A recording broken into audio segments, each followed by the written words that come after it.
Bien-aimés dans le Seigneur Jésus-Christ, bonjour.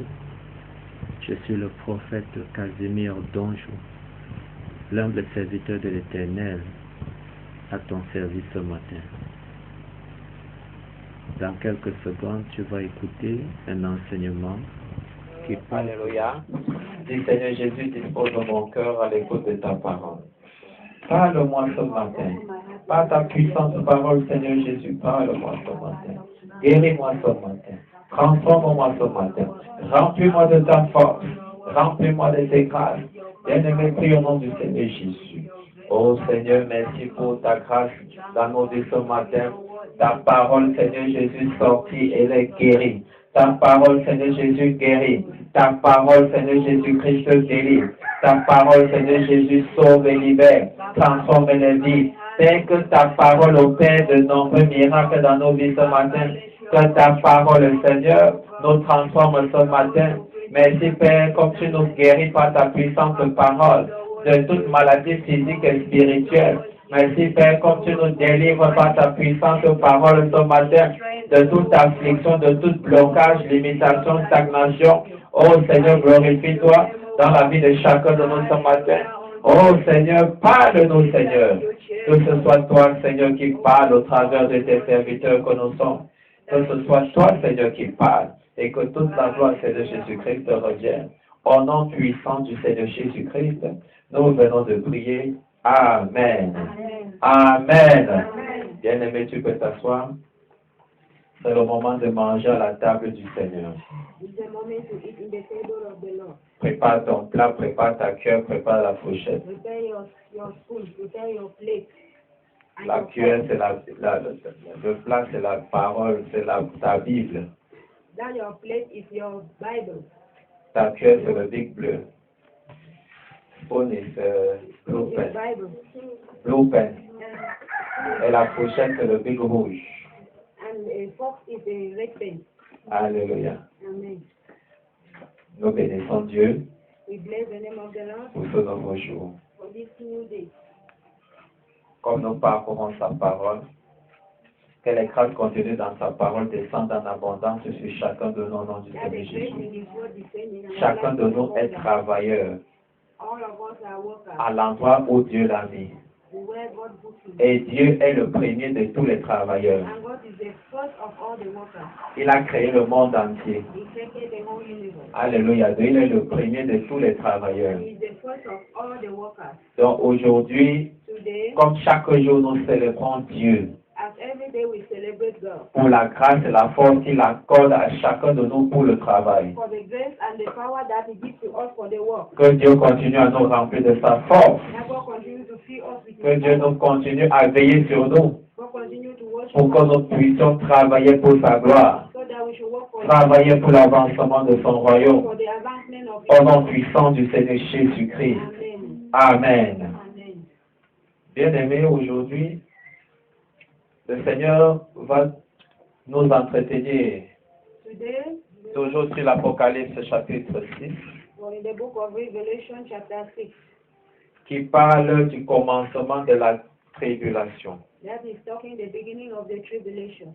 Dis à ton voisin le commencement de la tribulation. Tell your neighbor the beginning of the tribulation. Tell your neighbor the beginning of the Parle-lui encore le commencement de la tribulation. The beginning of the tribulation. Amen. La dernière fois, nous avons étudié le verset 1 et le verset 2 With the de l'Apocalypse chapitre 6, first day we studied the verse 1 and verse 2. qui parlait du cheval blanc. Talk about the white horse. Et nous avons vu que ce cheval blanc était une imitation du cheval blanc dont parle l'Apocalypse dans le chapitre 19. We see that the white horse was the imitation that is talking in the Revelation chapter 19. Et à travers ça, nous avons encore eu davantage d'illustrations qui montrent que le diable est un imitateur.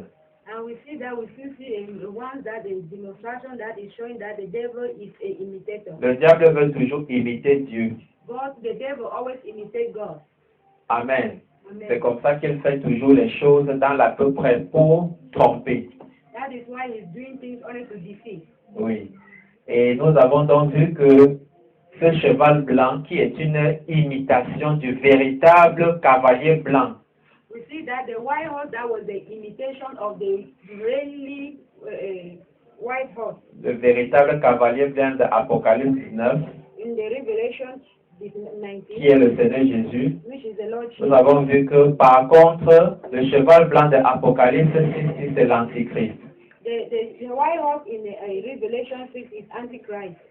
Et la Bible nous dit ici que quand le premier être vivant a crié « Viens », ce cheval blanc est sorti. The white horse and L'Antichrist est sorti. Antichrist. Et la Bible nous dit qu'il s'en va dans le monde pour vaincre. The Bible says that he goes out to the world to overcome. Pour vaincre qui? Israël. To overcome the Israelites. Ça veut dire que son principal objectif, premièrement, nous avons appris que ce sera de réunir les nations de la terre par la ruse. His principal objective to reign is that is to rule the universe. Il va parcourir les nations de la terre, il va les tromper, He will run all over the earth and to il deceive. va les rassembler derrière lui He will assemble them before him pour venir combattre Israël. to come to fight Israelites, the Israelites. Amen. Amen. La Bible dit, l'apôtre Paul dit que cet antichrist se fait passer pour un ange de lumière. The Apostle Paul says that this Antichrist was made to pass in the angels of light. Pour tromper. Autrement dit, il se fait passer pour un ange de bien, qui apporte le bien, He makes him to pass in the angels that is doing good. alors que son cœur, c'est le mal, le mal. Le cœur du diable, c'est le mal à 100%. His heart is bad. The heart of the devil is bad, 100%. Et il s'en va donc comme ça pour séduire le monde, He's going like this to seduce the world. pour détourner les nations de la terre à servir qui? Le diable. To turn the nation of the earth to save the devil. Amen. Et nous avons appris que ceci va se passer lorsque le premier sceau du livre sera brisé par le Seigneur Jésus. This one will be passed when the first leaf of the Bible will be present by the word. Sera brisé. Quand le Seigneur Jésus va briser le premier sceau. Oui, il faut que the first stamp qui est sur le livre, voilà, c'est où ce cheval blanc va sortir. Et ce cheval blanc, c'est l'Antichrist. Et nous savons que ça va se passer après l'enlèvement de l'Église, lors du commencement de cette année qu'on appelle les 7 années de tribulation. Amen. C'est en ce moment-là que ce premier cheval va sortir pour venir tromper. C'est un esprit pour venir tromper les nations de la terre, les pousser à adorer le diable, détourner leur cœur de Dieu. Donc ma prière ce matin, c'est que soit de ceux qui seront enlevés, parce que l'Église sera d'abord enlevée pour le paradis, avant que ces choses commencent. Mais même dans le monde aujourd'hui, le diable est déjà en train de faire le même travail. Il est là pour tromper les gens. Vous allez voir des gens qui n'ont plus le temps de Dieu. Les gens qui n'ont plus le temps de prier Dieu, de lire la Bible et tout ça, parce que le diable a mis beaucoup de distractions devant eux pour les détourner de Dieu. Amen. Beaucoup de gens aujourd'hui continuent dans l'idolâtrie. Ils adorent les faux dieux, ils adorent les statuettes, ils adorent tout ça, c'est les tromperies du diable. Et le diable fait tout ça pour éloigner le cœur des gens de qui? De Dieu. Pour que ces personnes se retrouvent en enfer avec lui. Donc, bien-aimé, sois sage de ne pas tomber dans le piège que le diable tend pour nous éloigner de Dieu. Amen. Que Dieu te remplisse de sa sagesse au nom du Seigneur Jésus. Donc, aujourd'hui, nous avons, et toujours, dimanche passé, nous avons vu dans les caractéristiques qui différencient le cheval blanc de Apocalypse 6 du cheval blanc de Apocalypse 19. Amen. On a vu la différence. Mais finalement, on est tombé d'accord que le cheval blanc de l'Apocalypse 6 est l'Antichrist. Et le cavalier du cheval blanc de l'Apocalypse 19, c'est qui? Le Seigneur Jésus-Christ. Amen. Aujourd'hui, nous allons parler du second sceau, le deuxième sceau. Quand le Seigneur Jésus a brisé le deuxième sceau, qu'est-ce qui s'est passé? Nous allons lire dans Apocalypse chapitre 6. On va encore commencer à partir du verset 1. Mais cette fois-ci, nous allons nous arrêter au verset 4. On va étudier seulement le deuxième sceau. J'ai envie qu'on parte petit. Amen. Parce que les choses de l'Apocalypse sont des choses que si parfois quand tu prends beaucoup là, pour quelqu'un qui n'a pas encore l'entendement assez ouvert, il risque de ne plus rien comprendre. Amen. Donc aujourd'hui, on va étudier le deuxième sceau. Ce qui s'est passé quand le Seigneur Jésus a brisé le deuxième sceau. Lisons dans Apocalypse 6, versets 1 à 4. Quelqu'un lit à haute voix.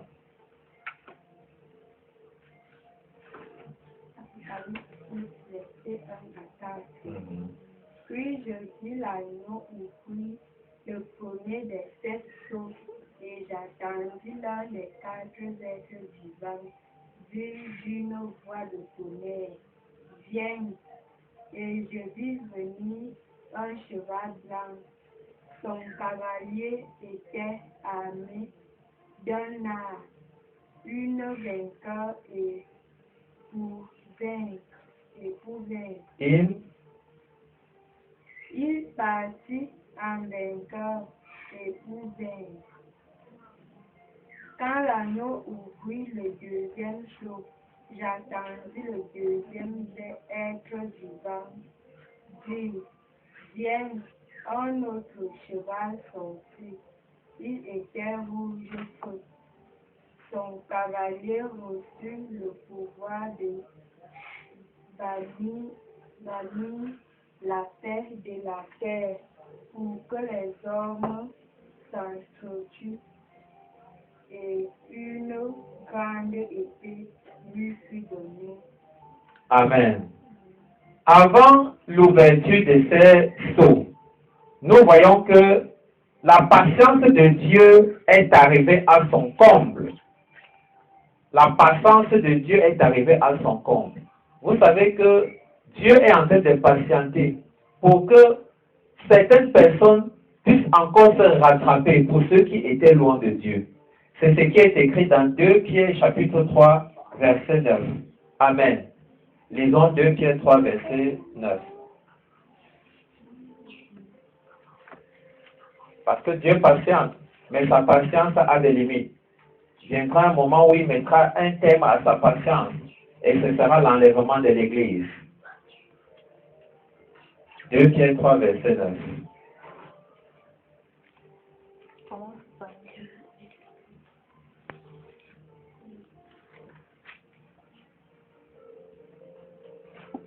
Commençons à partir du verset 8. Mais il y a un fait que vous ne devez pas oublier, mes chers amis. C'est que pour le Seigneur, un jour est comme 1000 ans, et 1000 ans sont comme un jour. Verset 9. Le Seigneur n'est pas en retard dans l'accomplissement de sa promesse, comme certains se l'imaginent. Il fait simplement preuve de patience à votre égard, car il ne veut pas qu'un seul périsse. Il voudrait au contraire que tous parviennent à se convertir. Amen. Un jour pour le Seigneur sont comme 1000 ans. Et 1000 ans pour le Seigneur sont comme un jour. Pendant que les gens peuvent se dire qu'il y a encore du temps, pour Dieu, il n'y a plus de temps. C'est ce que la Bible veut nous dire. Amen. Et pour Dieu, et la Bible veut nous faire comprendre ici qu'à tout moment, à partir de maintenant, l'enlèvement de l'Église aura lieu. Donc, il n'y a plus de temps. La moisson est mûre. Dieu doit envoyer les anges pour moissonner la terre. Et le verset 9 nous dit, le Seigneur n'est pas en retard dans l'accomplissement de sa promesse, comme certains se l'imaginent. Il y a beaucoup qui disent que depuis qu'on dit que le Seigneur Jésus devait venir, jusqu'à aujourd'hui il n'est pas venu, est-ce qu'il viendra encore?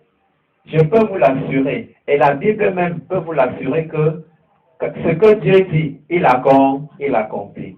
Dieu a dit à Noé qu'il devait détruire la terre à cause du mal qui avait rempli la terre avec quoi? le déluge. Et la Bible dit que Dieu a vraiment détruit la terre avec le déluge. Faux ou faux? Après combien d'années du jour où il avait parlé à Noé? Dieu a encore fait combien d'années avant de détruire la terre? 120 ans. Dieu a fait 120 ans après qu'il ait dit à Noé qu'il va détruire la terre par l'eau. Et sachez que la pluie n'était jamais tombée. Mais Dieu dit à Noé, je vais détruire cette terre avec l'eau. C'est ça qu'on appelle le déluge. Les gens ne croyaient pas. Et la Bible dit que Noé a passé 120 ans là à prêcher, a dit aux gens, répentez-vous, changez de vie. Vos mauvaises vies, il faut les abandonner. Parce que Dieu est sur le point de détruire tout ce qu'il y a sur cette terre.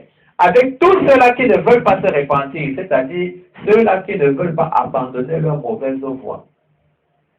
Dieu dit qu'il, Noé disait que Dieu a dit qu'il va détruire cette terre avec l'eau. Les gens se moquaient de Noé. Ils disaient à Noé que la pluie n'est jamais tombée. Donc il dit que Dieu va détruire la terre ici avec l'eau. L'eau là va venir d'où? La pluie n'est jamais tombée. Les gens ne croyaient pas. La Bible dit que les gens se mariaient. Les gens mariaient leurs enfants. Les gens buvaient. Les gens mangeaient. Les gens faisaient tout comme si de rien n'était. C'est comme ça que quand le moment de Dieu est arrivé, 120 ans après, les gens ont vu comment. Qu'est-ce qui s'est passé? Les gens ont vu seulement comment quoi? La pluie a commencé à tomber. Les gens qui disaient que, oh Noé, commençaient à s'embrouiller. Mais Noé a pris le temps parce qu'il a eu confiance à Dieu. Amen. Il a cru en Dieu, en la parole de Dieu qui a dit que je vais détruire. Il a cru en Dieu que quand Dieu dit comme ça veut dire qu'il va le faire. Et Dieu lui a dit construis une arche. Amen. Il a fait confiance à Dieu, il a obéi à Dieu, il a construit l'arche. Et voilà que quand la pluie a commencé à tomber, avant que Dieu ne relâche la pluie, Dieu a dit à Noé, entre dans l'arche avec les animaux deux par deux, parce que je vais détruire la terre ici. Quand Noé est entré, avec tous les animaux là, Dieu a fermé la porte de l'arche et Dieu a fait tomber la pluie. Les gens allaient être comment selon vous? Les gens commençaient à faire quoi? S'embrouiller. Est-ce que vous voyez un peu? Les gens qui disaient à Noé que, toi là, si tu as bu, va dormir. Les gens ont vu que Dieu a dit, et voilà que Dieu a accompli. Les gens ont commencé à faire quoi? Monter, descendre, il n'y avait plus moyen. C'était tard. Amen. Bien-aimé, ça c'est un message pour toi et moi ce matin. Nous devons nous repentir pendant qu'il en est encore temps. Parce que si tu meurs aujourd'hui dans une mauvaise condition, ce sera trop tard. Parce que les morts ne peuvent plus se repentir. Les morts ne peuvent plus changer de vie. Et demain, c'est trop tard parce que tu ne sais pas ce qui peut arriver demain. Donc le bon moment pour abandonner ces mauvais comportements, ces péchés, sa mauvaise vie, c'est quand? Maintenant. C'est maintenant que tu dois prendre la résolution devant le Seigneur et dire, Seigneur, je reconnais que j'ai fait ceci qui n'est pas bien. J'ai fait ceci qui n'est pas bien. Seigneur, par ta grâce, je ne vais plus faire. Et Dieu va t'aider. Amen. Donc, la Bible nous dit que quoi? Le Seigneur n'est pas en retard dans l'accomplissement de sa promesse, comme certains pensent. Il fait simplement preuve de patience à votre égard, car il ne veut pas qu'un seul périsse. Au contraire, il veut que tous parviennent à se convertir. Donc, bien-aimé, ne dis pas que le Seigneur est en retard, il n'est pas en retard. Le peu de temps qu'il a en train de laisser là, c'est pour que les personnes qui dandinaient encore puissent se positionner. Et la Bible dit que quand le nombre de ceux que Dieu a prévu va arriver, et qu'on appelle l'Église, qui sera enlevée pour le paradis, l'enlèvement aura lieu. Combien est-ce qu'il reste encore? On ne connaît pas. Mais ce que toi et moi, nous devons faire, c'est quoi? Même s'il ne reste que 5 personnes, toi et moi soyons parmi les 5 personnes. S'il ne reste que 10 personnes, toi et moi soyons parmi les 10 personnes. C'est ça le plus important. Et pour être parmi donc ceux qui vont être enlevés pour le paradis, il faut d'abord faire quoi? Être né de nouveau, faire son baptême, recevoir le baptême du Saint-Esprit Maintenant que tu es pleinement enfant de Dieu, tu vis la vie du Seigneur Jésus. Une vie d'obéissance à la parole de Dieu. Et voilà donc la marche pour pouvoir être sauvé. Amen. Donc vous voyez donc que la patience de Dieu est arrivée à son comble. Et c'est pour ça donc que l'Église étant enlevée, l'Antichrist dont parle Paul dans 2 Thessaloniciens donc pouvait donc commencer à faire quoi? À œuvrer. Car il n'y avait plus rien qui pouvait le retenir. Amen. Puisque nous avons dit que ce qui empêche à l'Antichrist maintenant de se manifester, c'est quoi? C'est la présence de l'Église et du Saint-Esprit.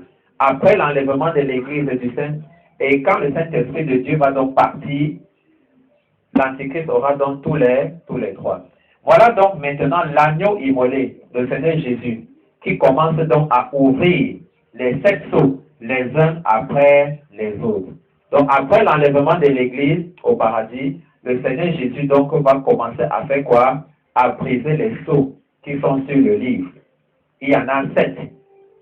Et nous allons voir que les 4 premiers sceaux sont associés aux 4 êtres vivants qui sont devant le trône. Amen. Vous avez vu que le premier sceau, quand le Seigneur Jésus a brisé le premier sceau, la Bible nous dit que quoi? Il y a le premier être vivant qui a crié quoi? En disant quoi? Viens! Et puis, le cavalier blanc est sorti. Et il est venu. Amen. Maintenant, à partir du verset 3, la Bible nous dit quoi? Quand l'agneau ouvrit le deuxième sceau, j'entendis le deuxième être vivant dire, viens. Donc maintenant, c'est le deuxième être vivant qui dit, viens. Pour le premier sceau, c'était le premier être vivant. Pour le deuxième sceau, c'est le deuxième être vivant qui dit quoi? Viens. Et voilà donc un autre cheval qui sort. Alors, cette fois-ci, ce cheval-ci est un cheval roux. Roux veut dire quoi? Roux, selon la signification grecque, ça a un rapport avec le rouge. Donc ce deuxième cheval est roux, c'est-à-dire quoi? Rouge. Amen. Très bien. Et la Bible nous dit bien qu'il était rouge de feu. Son cavalier reçut le pouvoir de bannir la paix de la terre pour que les hommes s'entretuent. Et une grande épée lui fut donnée. Sur ce cavalier rouge ou bien roux, sur ce cheval rouge ou bien roux, il y a un cavalier. Et le cavalier-ci, il reçoit le pouvoir de faire quoi? C'est dans la Bible. Il reçoit le pouvoir de faire quoi?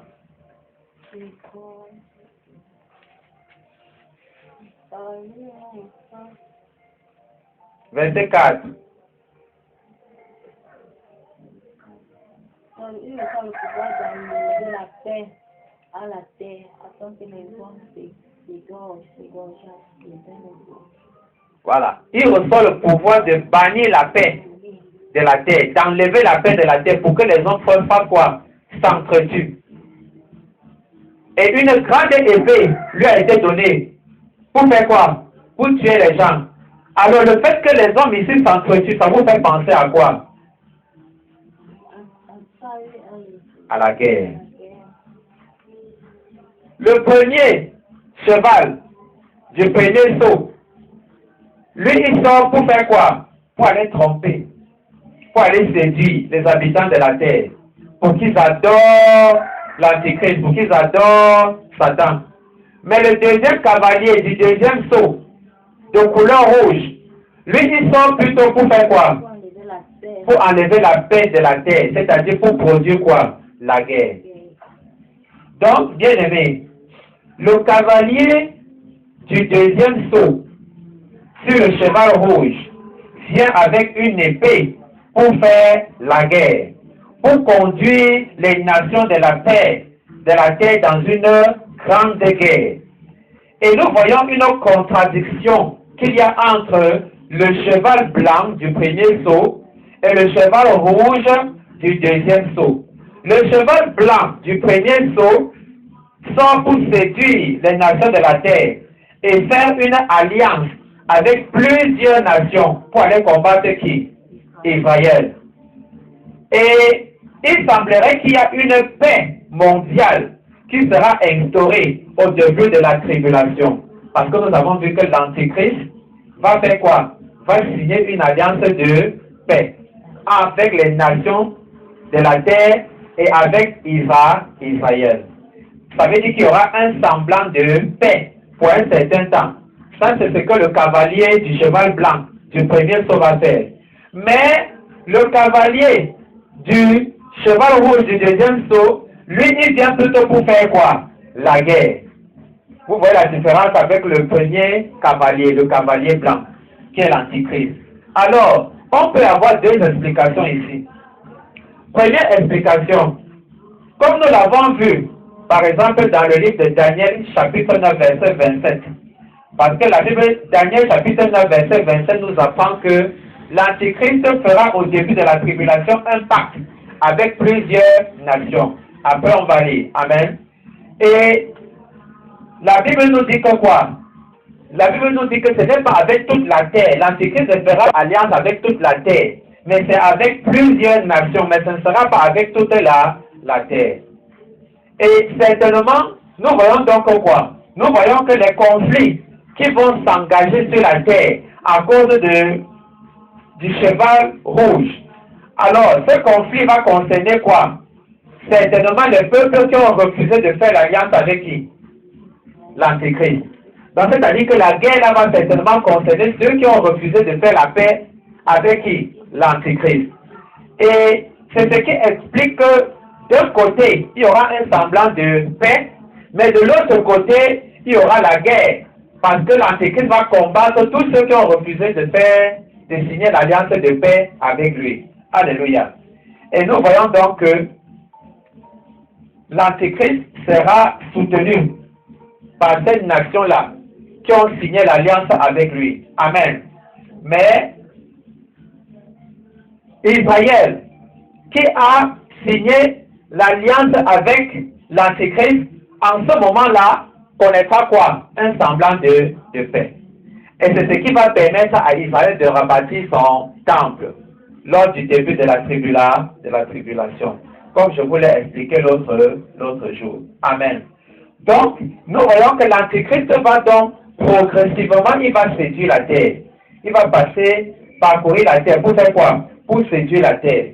Et nous nous rendons donc que il va aussi profiter pour imposer quoi? La paix dans quoi? Dans le monde entier. Et comment est-ce qu'il va procéder pour imposer la paix là? Parce qu'il y en aura qui ne seront pas d'accord. Ça veut dire qu'il va combattre ceux qui ne seront pas d'accord. Amen. C'est pour ça donc que d'un côté, il y aura un semblant de paix entre l'Antéchrist et ceux qui ont signé l'alliance avec lui. Et de l'autre côté, il y aura la guerre entre l'Antéchrist et ceux qui ont refusé de signer l'alliance de paix avec lui. Amen. Amen. Donc, vous voyez donc que le deuxième souci, c'est quoi? Ça symbolise quoi? Le cheval rouge symbolise quoi? Grosso modo, la guerre. Alors que le cheval blanc du premier saut, lui, il sort plutôt pour faire quoi? Pour séduire le monde, conduire les gens à adorer l'Antéchrist, conduire les gens à adorer le diable. Alors que le cavalier du cheval rouge du deuxième saut, lui, il sort plutôt pour faire quoi? Pour conduire les nations de la terre à la quoi? À la guerre. C'est pour ça que vous allez voir que dans ce temps de la fin, il y aura beaucoup de guerres. Plus qu'avant. Il y aura beaucoup de guerres. En ce moment, il y a une guerre qui se place, par exemple, c'est où? Entre la Russie et l'Ukraine. Il y a une guerre qui est en train de se dérouler là-bas. Et il y a d'autres qui vont se créer. Amen. Mais ce ne sera pas encore la bataille d'Armageddon. La bataille d'Armageddon sera une terrible guerre qui va se dérouler plutôt à la fin de cette année de tribulation. Mais pendant la tribulation, il y aura beaucoup de guerres entre les nations. Et je viens de vous expliquer pourquoi. À cause de ce cavalier blanc, à cause de cet esprit de la guerre qui sera relâché dans le monde entier. Alléluia. C'est pour ça que vous allez voir que de plus en plus, quand vous regardez même à partir de maintenant, vous voyez qu'il y a de plus en plus il y a la violence. Est-ce que vous constatez? De plus en plus les gens sont violents. Les gens n'arrivent plus beaucoup à tolérer les choses.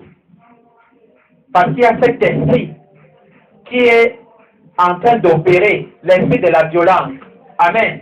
Regardez au Cameroun, Boko Haram, les empoisonniers, tout ça. Hein? Vous voyez, ça c'est les conflits à cause de cet esprit-là. Et après l'enlèvement de l'église, n'est-ce pas? Quand le Seigneur Jésus va briser le deuxième sceau, les conflits-là vont faire quoi? Se multiplier. Ça sera grave. Ça sera terrible. Alléluia. Je prie que Dieu nous donne d'être enlevés. Alléluia. Qui a envie, qui pense qu'il a envie de tout faire pour être enlevé avant ce moment-là? Wow. Mais il veut tout faire pour être enlevé. Et le secret, c'est de faire quoi? C'est de vivre une vie qui plaît au Seigneur Jésus. Le secret, c'est de faire quoi? C'est d'obéir à la parole de Dieu. Noé a obéi à la parole de Dieu. Et lui et sa famille, ils ont été sauvés.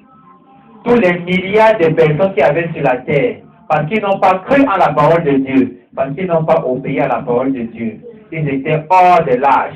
Et c'est comme ça que l'eau les a emportés et les a tués tous. Donc le secret se réside où? Dans l'obéissance à la parole de Dieu.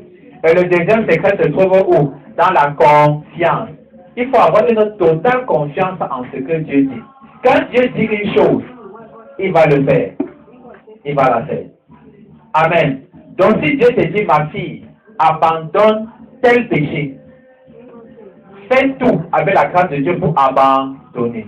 Si Dieu dit, mon fils, ma fille, si tu ne marches pas de telle façon que je suis en train de te dire là, tu iras en enfer. Si tu ne crois pas à ce que Dieu dit et tu t'amuses toujours à faire ce que tu veux, le moment venu, tu vas te retrouver où? En enfer. Parce que Dieu est la vérité. Dieu est la vérité. Dis à ton voisin, Dieu est la vérité. Il ne se trompe pas. Et il ne trompe lui-même personne. Dieu est la vérité. Dieu est la vérité. Alléluia. Donc, bien aimé, voilà le maître mot du message d'aujourd'hui. Alléluia. Alléluia. Donc, aujourd'hui, nous avons étudié le deuxième sceau. Amen. Quand Dieu brise, le Seigneur Jésus brise le deuxième sceau. Qu'est-ce qui va apparaître?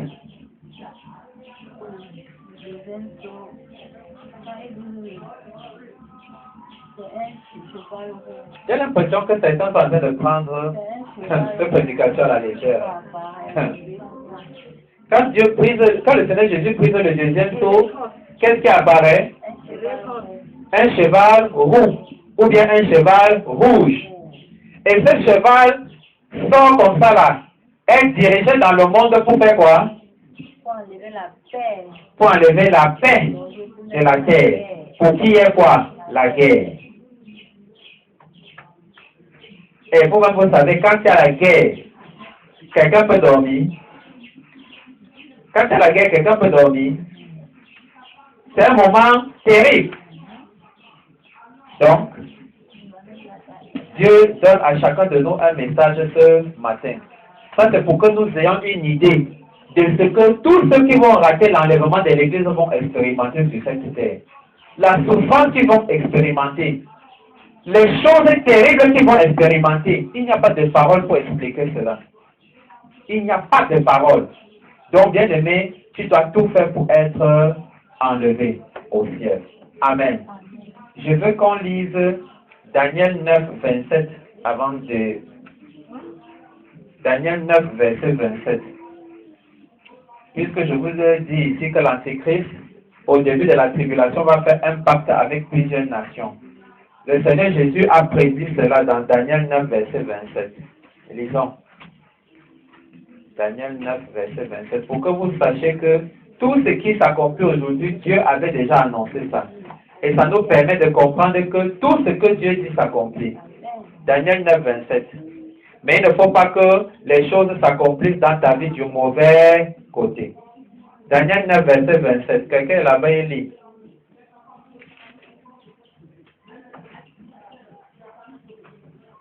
Il fera une solide alliance avec... Bon, commence même à partir du verset 26. Après les 62 semaines, un mois sera retranché et il n'y aura pas de terre. Le peuple d'un chef qui viendra détruira la ville et le sanctuaire, et sa fin arrivera comme par une inondation. Il est arrêté que les dévastateurs dureront jusqu'au terme de la guerre. Il fera une solide alliance avec plusieurs pour une semaine et durant les mois de la semaine, il fera cesser le sacrifice et l'offrande. Le dévastateur commettra les choses les plus abominables jusqu'à ce que la ruine et ce qui a été résolu fonde sur le dévastateur. Amen. Vous voyez que ce que je vous explique souvent, c'est donc ça ici, parce que je voulais que vous lisiez. Le verset 26 dit que quoi? À la fin de 62 semaines, parce que Daniel avait fait une vision où Dieu lui a montré ce qui va se passer pendant les 70 semaines. Les 70 semaines ici, ce ne sont pas les semaines en termes de jours, c'est les semaines en termes d'années. Amen. Et il reste la 70e semaine. Ce sont les semaines en termes d'années. Et la 70e semaine là va recommencer après l'enlèvement. Donc les 7 années de tribulation là représentent la 70e semaine. Et la Bible nous dit ici que quoi? Que à la fin des 62 semaines, un homme ayant reçu l'onction sera mis à mort, bien qu'on ne puisse rien lui reprocher. Bien qu'on ne puisse rien lui reprocher. Cet homme à qui on ne pouvait rien reprocher, c'est qui? Le Seigneur Jésus. Il a donné sa vie. Amen. Et quant à la ville et au sanctuaire, ils seront détruits par le peuple d'un chef qui viendra, mais sa fin arrivera. La ville et le sanctuaire sera détruits par le peuple d'un chef qui viendra. Alors quel est ce peuple? Quel est ce chef qui va venir pour détruire le sanctuaire, la ville? Parlant de Jérusalem, c'est qui? L'Antéchrist et les nations. Mais sa fin arrivera, la fin de l'Antéchrist arrivera, provoquée par quoi? Provoquée comme par une inondation. Et jusqu'à la fin, se verront la guerre et les dévastations qui ont été décrétées. Ça a fait avec quoi? Armageddon. Amen. Verset 27, c'est ici qu'il faut donc être attentif. Loin conclura une alliance ferme avec un grand nombre pendant une septaine. Et à la moitié de la septaine, il fera cesser le sacrifice et l'offrande. Loin ici là, c'est l'Antichrist. Amen. Mais ici là, il a été oint par qui? Par le diable, par Satan. C'est ça que vous voyez que oint ici la nappe, c'est écrit avec O minuscule. Ce n'est pas avec majuscule. Est-ce que vous constatez? Comme on dit loin. Il n'y a pas ça ici. Chez nous, c'est de 27 nombres. Oui. Il n'y a pas. Lui, il est dans ta version. Il fera une solide alliance avec plusieurs pour une semaine et durant la moitié de la semaine, il fera cesser le sacrifice et l'offrande. Le dévastateur commettra des choses les plus abominables jusqu'à ce que la ruine et ce qu'il a été résolu fondent sur le dévastateur. Donc, c'est sur le verset 26 qu'il y a le. Après les 62, c'est donc ça. un mois sera retranché. Mais ouin là est comment? On savait au moins. Ce n'est pas le même ouin. J'ai déjà expliqué que pour le verset 26, je suis en train de dire ceci. Le verset 26 qui dit à la fin de 62 semaines, un homme ayant reçu l'onction sera mis à mort, bien qu'on ne puisse rien lui reprocher. loin qui est ici, c'est le Seigneur Jésus. Celui qui reçoit l'onction et qui est mis à mort et à qui on ne peut rien reprocher parce qu'il est sans péché. Ici, c'est le Seigneur Jésus-Christ. Amen. La Bible continue en disant quoi? Quant à la ville et au sanctuaire, ils seront détruits par le peuple d'un chef. La ville et le sanctuaire de qui? Du Seigneur Jésus, c'est-à-dire Jérusalem. Ils seront détruits par le peuple d'un chef qui viendra. Quel est ce chef qui viendra? L'Antichrist. Mais sa fin arrivera, provoquée comme par une inondation. La fin de ce chef, la fin de cet Antichrist arrivera, provoquée comme par une inondation. Jusqu'à la fin, serviront la guerre et les dévastations qui ont été décrétées. Donc, par la bataille d'Armageddon, Dieu va détruire l'Antichrist et les nations qui sont allées pour détruire la ville et qui? Et le sanctuaire. Amen. Et maintenant pour le verset 27. Ici, le deuxième point du verset 27, ce n'est plus le Seigneur Jésus. C'est maintenant l'Antichrist, le dévastateur. Et souvenez-vous, nous avons lu dans Apocalypse 6, verset 1, que l'Antichrist là-bas, qui est le cavalier blanc, il reçoit une grande autorité de qui? Du dragon. Il reçoit son onction de qui? Du dragon. Donc le point dont parle le verset 27 ici, ce n'est plus le Seigneur Jésus. Maintenant, c'est l'Antichrist. C'est pour ça que le point du verset 27, dans ma version ici, est écrit avec O minuscule. Amen. Voilà. Parce que ici, ça renvoie à l'Antichrist. Et chez vous, on parle du dévastateur. Chez vous aussi, on parle du dévastateur. Mais au début, ici, là, dans ma version, on parle de loin. Parce qu'on veut ressortir le fait que l'Antichrist, ici, reçoit sa grande autorité de qui? Du diable. Il reçoit son onction de qui? Du dragon. Il reçoit son pouvoir de qui? Du dragon, qui est Satan. Donc, le verset 27 ici dit que quoi? Loin conclura, c'est-à-dire l'Antichrist, ce point-ci, avec O minuscule, il va conclure une alliance avec un grand nombre pendant une certaine, c'est-à-dire pendant 7 semaines. Ça a fait récit avec les 7 années de tribulation. Et à la moitié de la semaine, il fera cesser le sacrifice et l'offrande. À la moitié de la semaine, c'est-à-dire après 3 années et demie. Il va faire cesser quoi? Le sacrifice et l'offrande où? Qui était fait où? Dans le temple. Amen. Je vous ai déjà expliqué ça. C'est l'Antéchrist qui va faire cesser cela. Et il va donc aller s'établir dans le temple en disant que quoi? Qu'il est Dieu. C'est pour ça que le verset continue ici en disant que quoi?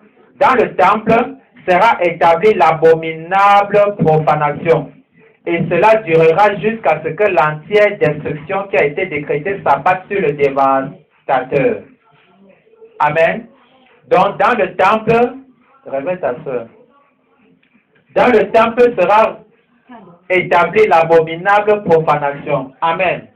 Donc c'est ici qu'on dit que quoi? L'abomination de la désolation va aller s'établir dans le temple. Et cela va durer jusqu'à ce que l'entière destruction s'abatte sur qui? Sur le dévastateur. Donc ça veut dire que cela va arriver jusqu'au moment où l'Antéchrist sera détruit. Amen. Voilà. Et nous avons dit donc que quand l'Antéchrist va aller s'asseoir dans le temple, et il va donc annoncer qu'il est Dieu, la Bible dit que ce sera comme ça là, à la moitié de cette année de tribulation. Et la Bible dit donc que à la fin de cette année de tribulation, le Seigneur Jésus va le détruire, lui l'Antéchrist, par le souffle de sa bouche, l'épée qui sort de sa bouche. Et cela va se passer lors de la bataille d'Armageddon, où à la fin de cette bataille, le Seigneur Jésus va attraper l'Antichrist et son acolyte, le faux prophète, et va les jeter dans le lac de feu. Amen. Donc nous avons lu ça pour que vous compreniez, quand on parle ici là du deuxième, dans le deuxième saut ici, quand on dit que quoi? L'Antichrist fera au début de la tribulation un pacte avec les nations de la terre. Donc j'ai voulu qu'on lise pour que vous sachiez que cela a été annoncé des siècles à l'avance par Dieu et que ce n'est que la parole de Dieu qui s'accomplit. Alléluia. Et cela donc doit nous amener à prendre notre vie au sérieux. Parce que le Seigneur Jésus, tout ce qu'il a dit dans sa parole doit s'accomplir. Mais je dis bien, veille sur ta vie pour que la parole de Dieu ne s'accomplisse pas dans ta vie du mauvais côté. Veille sur ta vie pour que la parole de Dieu s'accomplisse dans ta vie du bon côté. Que tu sois plutôt parmi ceux qui vont entrer au paradis et non de ceux qui iront en enfer. Amen. Donc, nous bénissons Dieu pour sa parole de ce matin. La prochaine fois, par la grâce de Dieu, nous allons étudier ce qui va se passer quand le Seigneur Jésus va briser le troisième sceau. Qu'est-ce qui va se passer quand le Seigneur Jésus va briser le troisième sceau qui ferme le livre? Alléluia. On va étudier ça la prochaine fois. Amen. Donc, quand tu vas rentrer à la maison aujourd'hui, il faudra que tu sois capable de dire à la personne qui n'est pas venue ce que tu as appris aujourd'hui. Alléluia. Amen. Que le nom de l'Éternel soit béni au nom du Seigneur Jésus. Alléluia. Nous allons bénir Dieu pour sa parole de ce matin. Seigneur, que ton nom soit béni, que ton nom soit glorifié, que ton nom soit magnifié, que ton nom soit exalté. Seigneur Jésus, nous te bénissons, nous te magnifions. Merci Seigneur pour ta parole de ce matin. Père, nous te rendons toutes les actions de grâce.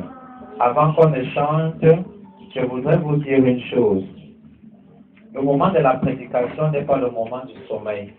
Faites très attention. Alléluia.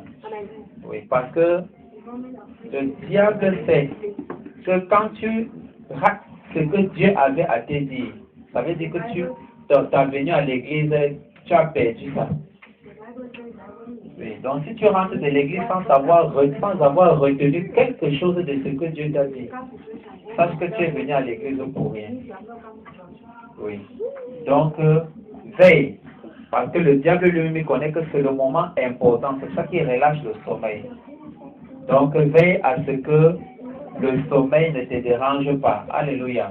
Quand le sommeil vient, il faut chasser. Amen. C'est vrai que tu peux être fatigué, mais il faut chasser le sommeil. Alléluia. Bénissons Dieu pour sa parole au travers d'un chant. Jusqu'au dernier jour, je serai avec toi. Jusqu'au dernier jour, je serai avec toi. Même si tout le monde m'abandonne, puis ton nom, j'ai décidé d'être avec toi au dernier jour.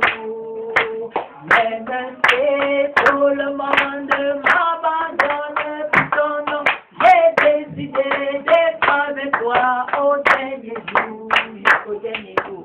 Jusqu'au dernier jour, je serai avec toi. Jusqu'au dernier jour, je serai avec toi. Même si tout le monde m'abandonne pour ton nom, j'ai décidé d'être avec toi au dernier jour. Même si tout le monde m'abandonne pour ton nom, j'ai décidé d'être avec toi au dernier jour. Satan sans doute me tentera parce que je suis avec toi. Tous les amis me quitteront parce que je suis avec toi. Prends dans ma main, Seigneur Jésus, étends-moi au dernier jour, prends dans ma main, Seigneur Jésus, étends-moi au dernier jour, jusqu'au dernier jour, je serai avec toi, jusqu'au dernier jour, je serai avec toi, même si tout le monde m'abandonne pour ton nom, j'ai décidé d'être avec toi au dernier jour. Oh, même si tout le monde m'abandonne pour ton nom. J'ai décidé d'être avec toi au dernier jour. Satan sans doute me tentera parce que je suis avec toi. Oh, tous mes amis me quitteront parce que je suis avec toi. Prends dans ma main, Seigneur Jésus, et conduis-moi au dernier jour, prends dans ma main, Seigneur Jésus, et conduis-moi au dernier jour. Je déverse davantage de sa grâce sur chacun de nous ce matin. Au nom du Seigneur Jésus, chacun de nous est un travailleur, chacun dans son domaine. Que Dieu nous fortifie, que Dieu nous fortifie, que Dieu nous donne de croître dans le domaine où nous sommes au nom du Seigneur Jésus. Que Dieu nous donne la santé pour que nous puissions travailler sans problème, quel que soit le domaine où nous sommes au nom du Seigneur Jésus.